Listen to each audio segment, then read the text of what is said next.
नमस्कार, मैं हूं नंदिता कुदेशिया और आप देख रहे हैं डीएनपी इंडिया। जनगण का मन में आज हम बात करेंगे कैसे लोगों को लग रहा है महंगाई का झटका और कैसे अब उन्हें लग चुका है कर्ज का चस्का। देश में खुदरा महंगाई बढ़ने के बाद से थोक महंगाई भी करीब 2% बढ़ गई है। जारी किए गए अक्टूबर के होलसेल प्राइस इन्फ्लेशन के आंकड़ों से ये बात निकलकर सामने आई है। सरकार द्वारा जारी किए गए डेटा के मुताबिक सितंबर महीने के मुकाबले अक्टूबर में महंगाई दर 12.54% हो गई है।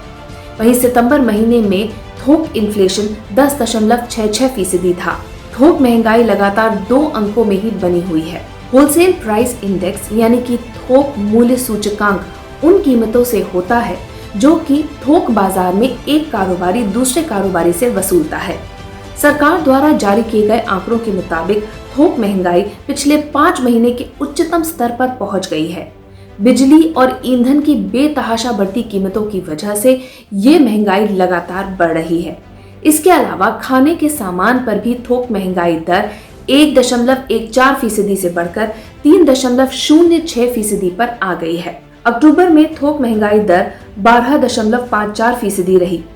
सितंबर में थोक महंगाई दर 10.66% थी। अक्टूबर में खुदरा महंगाई 4.48% रही। वहीं सितंबर में खुदरा महंगाई 4.35% थी। पिछले कुछ महीनों में ओवरऑल इन्फ्लेशन में नरमी की एक सबसे बड़ी वजह ये थी कि ईंधन के दाम बहुत धीरे धीरे बढ़ रहे थे, लेकिन अक्टूबर महीने में ईंधन इन्फ्लेशन फिर से बढ़कर 37.2% पहुंच गया। सितंबर महीने में ये 24.8% था। आपको बता दें, उससे भी पहले अगस्त में ये 26% और जुलाई में 27% था। बीते हफ्ते खुदरा महंगाई के आंकड़े भी पेश किए गए। सितंबर के मुकाबले इसमें भी बढ़ोतरी हुई है।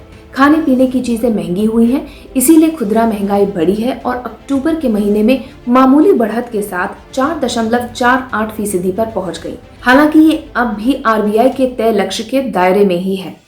अब आपको बताते हैं कैसे भारतवासियों को अब लग गई है कर्ज की लत।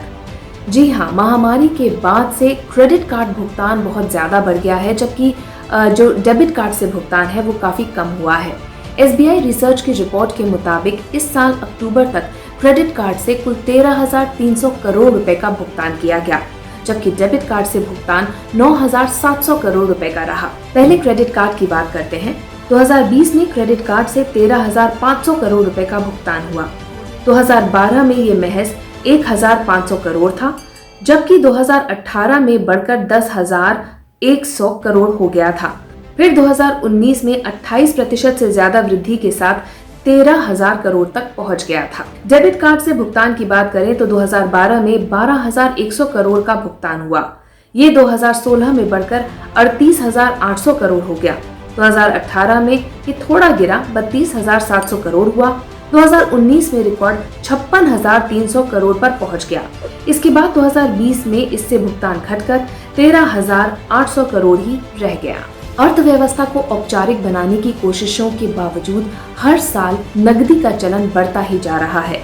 2016 में नोटबंदी के बाद ये गिरकर 8.7% पर पहुंच गया था, लेकिन उसके बाद से बढ़ता जा रहा है और अब ये अमूमन जीडीपी के 13.1% तक पहुंच गया है। साथ ही साल 2020-21 में महामारी की वजह से अर्थव्यवस्था को तगड़ा झटका लगा था और इस वजह से नकदी का चलन बढ़कर उच्चतम स्तर पर 14.5% पर पहुंच गया था। पिछले 4 सालों में यूपीआई से भुगतान के मामले 70 गुना बढ़ गए हैं। इस साल अक्टूबर 2021 में यूपीआई से करीब 6,30,000 करोड़ का भुगतान किया गया। इसमें करीब 3.5 बिलियन लेन देन शामिल है। लेन देन के मामले में पिछले साल अक्टूबर के मुकाबले ये 100% और भुगतान के मामले में 103% ज्यादा है। पिछले सालों में यूपीआई से कितना भुगतान किया गया है, आइए आपको बताते हैं। साल 2017 में करीब 1,700 करोड़ रुपए, 2018 में 15,100 करोड़ रुपए, 2018 में 29,900 करोड़, 2020 में 57,100 करोड़ और 2021 में 1,17,000 करोड़ रुपए कुल पेमेंट यूपीआई के जरिए किया गया है। देश में कोरोना की दूसरी लहर के बाद अब हालात सामान्य हो रहे हैं और इसकी एक झलक कर्ज लेने के रुझान में आए बदलाव के तौर पे भी देखा जा सकता है। होम क्रेडिट इंडिया के सालाना हाउ इंडिया बोरोस सर्वे के मुताबिक अब लोग सिर्फ अपनी जरूरत पूरी करने के लिए ही नहीं बल्कि अपने शौक पूरे करने के लिए भी कर्ज ले रहे हैं। लोन लेने का ट्रेंड अब कैसा रहा है इस साल, ये आपको बताते हैं। बिजनेस बढ़ाने और शुरू करने के लिए 28% लोगों ने लोन लिया। कंज्यूमर ड्यूरेबल्स खरीदने के लिए 26% लोगों ने, मकान की मरम्मत या निर्माण करने या फिर मकान खरीदने के लिए 13% लोगों ने लोन लिया।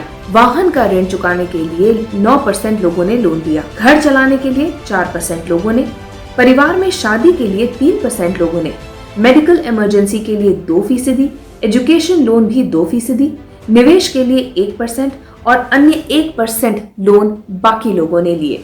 तो ये ट्रेंड बहुत जल्दी चेंज होता जा रहा है, जो ये दिखा रहा है कि अब हमारे देश में लोगों को कर्ज का चस्का लग गया है। हमारी इस रिपोर्ट के बारे में आपकी क्या राय है, कमेंट सेक्शन में जरूर लिखिएगा। साथ ही अब तक अगर आपने हमारा चैनल सब्सक्राइब नहीं किया तो जल्द ही इसे सब्सक्राइब, लाइक और शेयर कीजिए। नमस्कार।